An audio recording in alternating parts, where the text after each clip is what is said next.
दोस्तों नमस्कार। यूथ के बीच में एक बहुत बड़ा प्रॉब्लम है या फिर क्वेश्चन है, आप जो भी चाहे वो कह लीजिए। क्या गाली देना बुरा है? क्या गाली देना अच्छा नहीं है? अगर गाली देना अच्छा नहीं है तो वो जिन लोगों से सीखते हैं वो भी तो आसपास में बोलते रहते हैं, तो उन लोगों के लिए क्यों गाली देना अच्छा है? तो आइए आज हम इस बात पे थोड़ा सा रोशनी डालते हैं कि गाली देना सच में अच्छा है या फिर नहीं है। तो इस वीडियो को हम लॉजिकली बात करने के लिए दो पार्ट में डिवाइड कर लेंगे, एक कैजुअली और एक सब्जेक्टिव। सबसे पहले कैजुअली बात कर लेते हैं।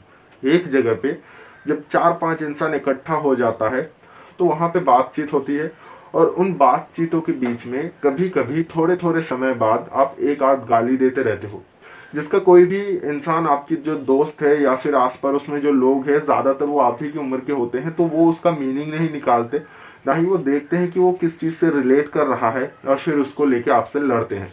लेकिन जब पॉइंट ऑफ व्यू सब्जेक्टिव की तरफ से आता है तो यहाँ पे संपूर्ण चीज़ जो भी है चेंज हो जाता है। देखिए, सब्जेक्टिव गाली किसको आप कह सकते हैं? आप एक बाइक लेके जा रहे हो और जाते टाइम किसी के साथ आपकी मुठभेड़ हो गया या फिर आपने किसी को ठोक दिया, तो वह इंसान नीचे उतरा और आपको एक ऐसा गाली दिया जो आपको फीलिंग्स को हर्ट किया। हो सकता है वो आपकी माता के साथ हो, पिता के साथ हो, या फिर किसी और के साथ रिलेट करके वो गाली आपको दिया गया हो। अब हिंदुस्तान में जितने भी लोग हैं वो अपनी माता या पिता का बहुत ज़्यादा आदर करते हैं, सम्मान करते हैं, प्रेम करते हैं। तो उन चीज़ों के साथ जब किसी एक बुरी शब्द को रिलेट किया जाता है और फिर आपको गाली दिया जाता है, तो आप बेसिकली उस गाली का एक मीनिंग निकालने लगते हो कि ये किससे रिलेट कर रहा है मुझे, और किस तरीके से इस चीज़ को इसने इस्तेमाल किया। तो इस चीज़ को यूज़ करते हुए आपको बहुत ज़्यादा गुस्सा आ जाता है, और वहाँ पे एक छोटी मोटी मुठभेड़ जो कि है स्टार्ट हो जाता है, एक फाइट आप कह सकते हैं, काइंड ऑफ स्टार्ट हो जाता है।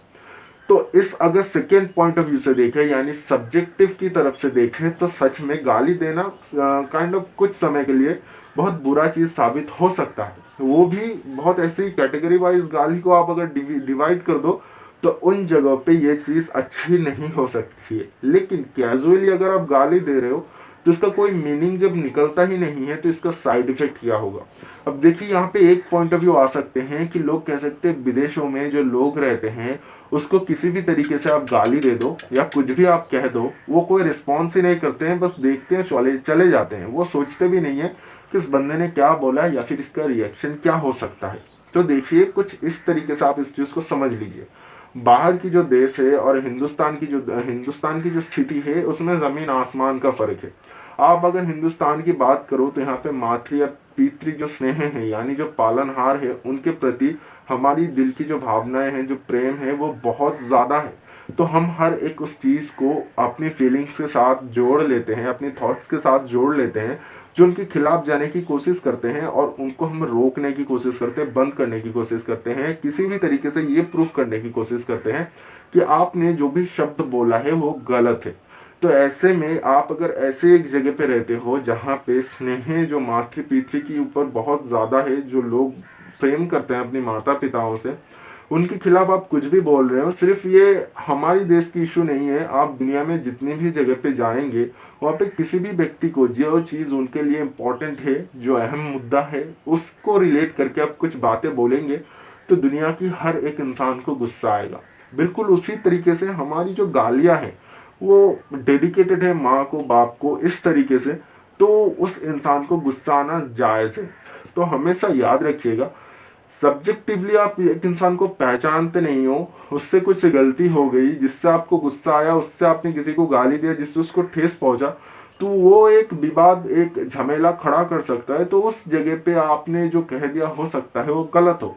लेकिन आप अपने दोस्त के साथ हो और थर्ड पर्सन किसी किसी को ऑब्जेक्शन नहीं है आपकी बातों से, तो उस जगह पे गाली देना या ना देना कोई फर्क नहीं पड़ता।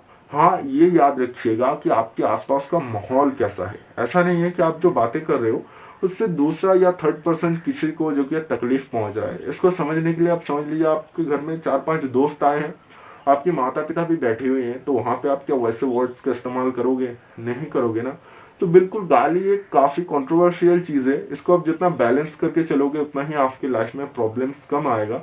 और इसको जो बैलेंस नहीं कर पाएगा उसके लिए ऐसा लगेगा कि साला गाली दे के मैंने कौन सी बड़ी गलती कर दी, है तो सभी देते हैं। तो गाली के पीछे की दो चार चीज़ें हमने थोड़ा सा रोशनी डाला उस चीज़ों पे, तो उम्मीद करता हूँ वीडियो आपको पसंद आया होगा। अगर आया है तो एक लाइक ज़रूर कीजिए। और इस वीडियो का मोटा मोटा मतलब है कि गाली उन जगहों पे मत दो जहाँ पे सब्जेक्टिवली वो बहुत ज़्यादा इंपॉर्टेंट रखते हैं, वैल्यू रखते हैं, लेकिन उन जगह पे आप दे सकते हो जहाँ पे उसका मीनिंग निकालने के लिए कोई भी व्यक्ति बैठ नहीं जाएगा। Thank you so much for watching this video. बहुत सारी वीडियोस है पॉलिटिक्स से रिलेटेड, आपकी लाइफ से रिलेटेड, जो आप अलग अलग प्लेलिस्ट में जाके देख सकते हो। उम्मीद करूंगा आप देखेंगे।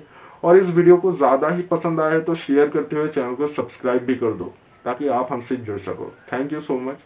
हम मिलेंगे ऐसा ही एक और वीडियो के साथ, तब तक के लिए अलविदा।